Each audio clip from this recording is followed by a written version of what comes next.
So George, I gather it's been quite a few years since you came up with the initial idea to restart the Mad Max series.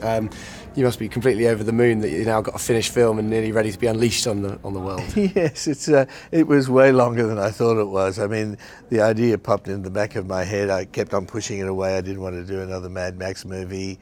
It kept growing. I eventually started. That was almost over 12 years ago. And it kept on falling apart. I made other movies, Happy Feets, and you couldn't kill it with a stick. It just kept coming back, and here we are. We finally finished.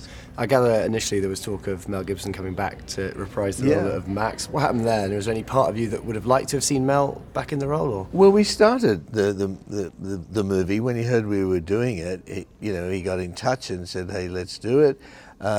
We're about not too far off shooting. There's still some pieces meant to be put in place, but then 9/11 happened. The American dollar collapsed against the Australian dollar. The budget ballooned. We moved on to Happy Feet. That took close to 4 years. And then by the time that happened, Mel was now in a lot of turbulence in his life. Tom Hardy was 6 weeks old when we shot the first Mad Max movie. He's still meant to be a young man. And Tom walked into the room and he had that same charisma and the same acting abilities that I recognized in Mel all those 30 years ago. And so it was obvious we should go with Tom. And what about Charlize? She, of course, plays Furiosa. What can you tell us about her character and how she fits into this world?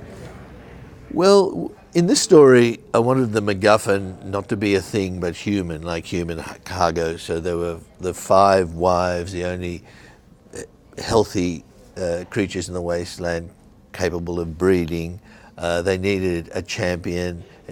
She had to be female, a female road warrior, and in a sense, Max and she are the antagonist, protagonist. At the beginning of the story, they really go at each other, and Charlize was the one to do it. She's got a lot of stature, both physically and in her spirit. She was an accomplished ballet dancer, so has all that physical discipline. She's able to convey emotion through gesture and so on. So, it was pretty impressive, and we did it all real world, real cars, real people, real desert, no CGI to speak of.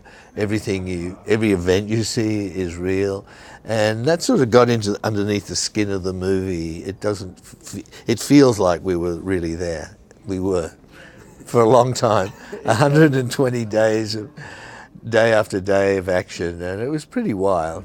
Yeah, I think that shows on screen as well. Geroge Miller, pleasure to speak with you. Yes, thank you so much. Ladies and gentlemen, you're watching Hey You Guys!